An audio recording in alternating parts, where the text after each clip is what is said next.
Халдварт бус өвчнийг үүсгэх хүчин зүйлийн анхдагч эрсдэлт хүчин зүйлс нь зохисгүй хоолойд, арх тамхины зохисгүй хэрэглээ, хөдөлгөөний хомсдол зэрэг түгээмэл тохиолдох эрсдэлт хүчин зүйлс болж эдгээр нь цаашид илүүдэлжин таргалалт, цусны даралт ихсэлт, цусан дахь өөх тосны хэвийн бус агуулмж, цусан дахь сахарын хэмжээ ихсэх зэрэг завсын хүчин зүйлийн байдлаар илэрч улмаар өвчлөл нас баралтанд хүргэж байна. Монгол Улсын халдварт бус өвчний эрсдэлт хүчин зүйлийн тархалтын 4-р судалгаагаар 15-аас 69 насны нийт хүн амын 5 хүн тутмын нэг нь халдварт бус өвчний 3 ба түүнээс дээш эрсдэлтэнд хүчин зүйл илэрч байгаа бөгөөд аль нэг эрсдэлт хүчин зүйлийн нөлөөнд автаагүй хүн амын эзлэх хувь нь дөнгөж 3.9% байна.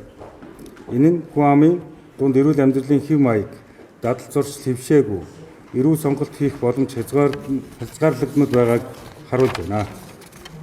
Монгол Улсын иргэдийн илүүдэлжин таргалалт сүүлийн жилүүд огцом нэмэгдэж, тархалт нь бүс нутаг, амжиргааны түвшинг үл харгалзан бүх насны хүн амд, ялангуяа залуучууд, хүүхдүүд илүү нэмэгдэж байна.